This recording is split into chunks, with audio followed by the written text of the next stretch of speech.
പിതാവിൻ്റെയും പുത്രൻ്റെയും പരിശുദ്ധാത്മാവിൻ്റെയും നാമത്തിൽ ആമേൻ. സ്നേഹസാന്ത്വനം ശുശ്രൂഷയിലേക്ക് എല്ലാവർക്കും സ്വാഗതം. സന്ധ്യയായി, ഉഷസ്സായി, 32-ാം ദിവസം. എസെക്കിയേൽ പ്രവാചകന്റെ ഗ്രന്ഥം 36-ാം അധ്യായം 25 മുതൽ 28 വരെയുള്ള തിരുവചനങ്ങൾ. ഞാൻ നിങ്ങളുടെ മേൽ ശുദ്ധജലം തളിക്കും. നിങ്ങളുടെ എല്ലാ മാലിന്യങ്ങളിലും നിന്ന് നിങ്ങൾ ശുദ്ധീകരിക്കപ്പെടും. സകല വിഗ്രഹങ്ങളിൽ നിന്നും നിങ്ങളെ ഞാൻ നിർമ്മലരാക്കും. ഒരു പുതിയ ഹൃദയം നിങ്ങൾക്ക് ഞാൻ നൽകും. ഒരു പുതു ചൈതന്യം നിങ്ങളിൽ ഞാൻ നിക്ഷേപിക്കും. നിങ്ങളുടെ ശരീരത്തിൽ നിന്ന് ശിലാഹൃദയം എടുത്തു മാറ്റി മാംസള ഹൃദയം നൽകും. എൻ്റെ ആത്മാവിനെ ഞാൻ നിങ്ങളിൽ നിവേശിപ്പിക്കും. നിങ്ങളെ എൻ്റെ കൽപ്പനകൾ കാക്കുന്നവരും നിയമങ്ങൾ പാലിക്കുന്നതിൽ ശ്രദ്ധയുള്ളവരുമാക്കും.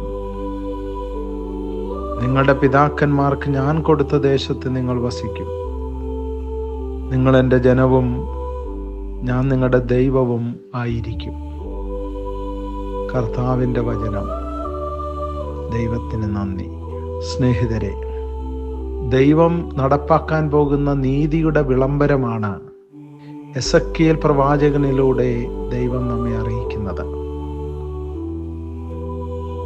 അവിടുന്ന് നമ്മുടെ മേൽ ചെയ്യാൻ പോകുന്ന മഹത് പ്രവർത്തികൾ അവിടുത്തെ പ്രവാചകനിലൂടെ അവിടുന്ന് നമ്മോട് വിളംബരം ചെയ്യുന്നു. എല്ലാ പാപമാലിന്യങ്ങളെയും നീക്കിക്കളഞ്ഞ് കഴുകിക്കളഞ്ഞ് നമ്മെ ശുദ്ധി ചെയ്യാൻ അവിടുന്ന് നമ്മുടെ മേൽ വിശുദ്ധിയുടെ ജലം തളിക്കും. എല്ലാ മാലിന്യങ്ങളിലും നിന്ന്, സകല വിഗ്രഹങ്ങളിലും നിന്ന് നമ്മെ അവിടുന്ന് നിർമ്മലരാക്കും.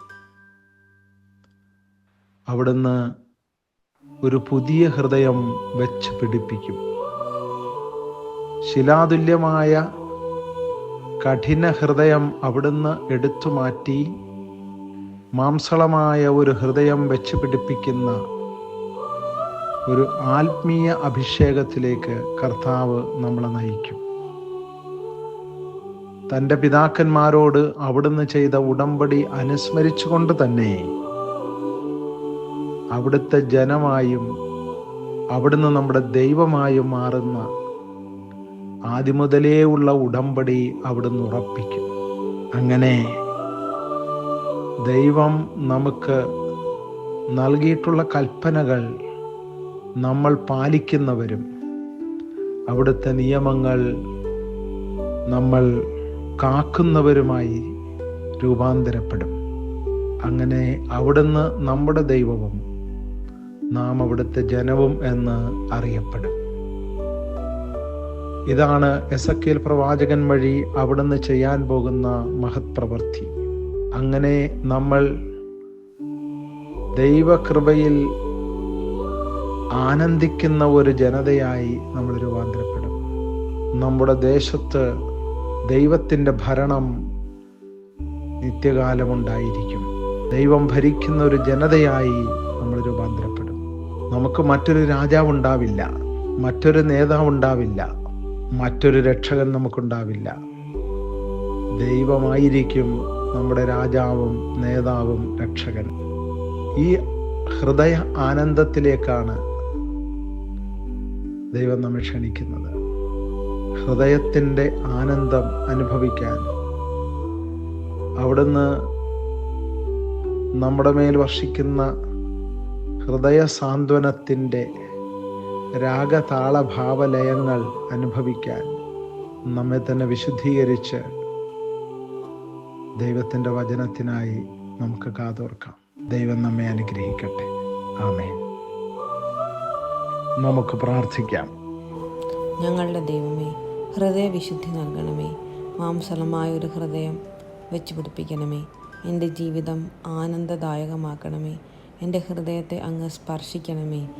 ആദിയും വ്യാധിയും ഉത്കണ്ഠയും ഭീതിയും എടുത്തു മാറ്റണമേ.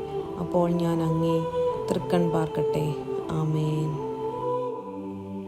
പിതാവും പുത്രനും പരിശുദ്ധാത്മാവുമായ ത്രിത്വൈക ദൈവം നിങ്ങളേവരെയും സമൃദ്ധമായി അനുഗ്രഹിക്കുമാറാകട്ടെ. ആമേൻ.